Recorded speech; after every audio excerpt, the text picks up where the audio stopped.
ভারতীয় জনতা পার্টি ধর্মনগর মণ্ডলের উদ্যোগে ধর্মনগর শহরে একটি সুবিশাল র্যালি অনুষ্ঠিত হয় লোকসভা নির্বাচনকে কেন্দ্র করে।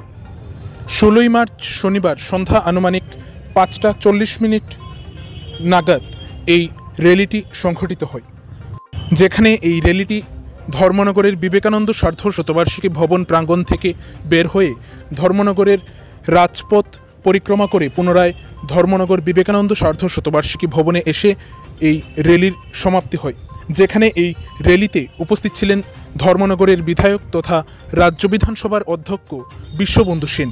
এছাড়াও উপস্থিত ছিলেন ধর্মনগর পুর পরিষদের চেয়ারপারসন প্রদ্যুৎ দে সরকার, ধর্মনগর পুর পরিষদের সকল কাউন্সিলরগণ।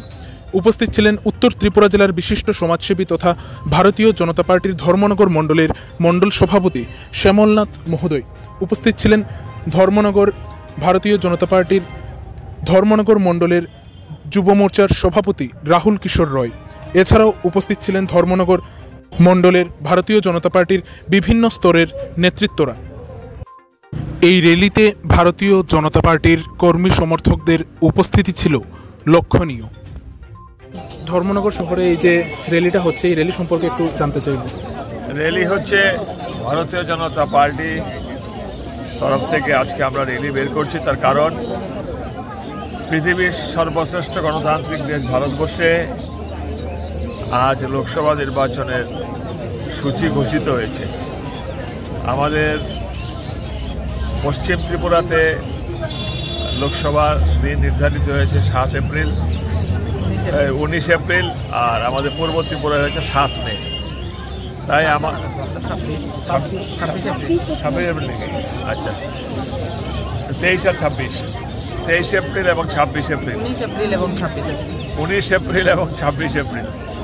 তো আমরা আগাম জয় ঘোষণা করার লক্ষ্যে আজকে আমরা এখানে ভারতীয় জনতা পার্টির যিনি প্রার্থী হয়েছেন আমাদের কৃতি সিং দেববর্মা মহোদয়া, ওনার সমর্থনে আমরা এখনই মিছিল বের করব এবং আমি আশা করি রেকর্ড সংখ্যক ভোটে উনি জিতবেন। সারা ভারতবর্ষের মাননীয় প্রধানমন্ত্রী মোদীজির নেতৃত্বে এক লহর উঠেছে এবং ইসকি বার 400 পারের শরিক আমরা হব। আমাদের এখানে যিনি প্রার্থী কৃতি সিং, শ্রীমতী কৃতি সিং দেববর্মার বিজয়ের মাধ্যমে যারা আগামী দিন রাজনীতি করবে তারা এই গৌরব অনুভব করবে যে ভারতীয় জনতা পার্টি এবার সবচেয়ে বেশি আসন নিয়ে লোকসভা ক্ষমতায় এসেছে। তারই সূত্র ধরে আজকে হচ্ছে।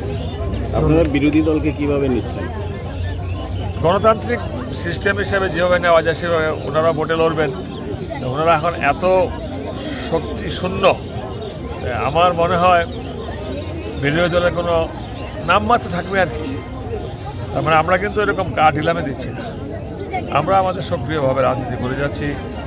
আমাদের সমস্ত লক্ষ্যে বুথ কমিটি, আমাদের মণ্ডল কমিটি সবাই মিলে আমরা আমাদের প্রার্থীদেরকে জয়ী করার লক্ষ্যে আমরা একেবারে দিবারাত্র পরিশ্রম করে যাব। বিরোধী এখানে এই মুহূর্তে আছে কিনা কতটুকুন এটা মানে আছে, নামমাত্র আছে, দেওয়ার কোনো প্রশ্ন নেই বিরোধী সম্পর্কে।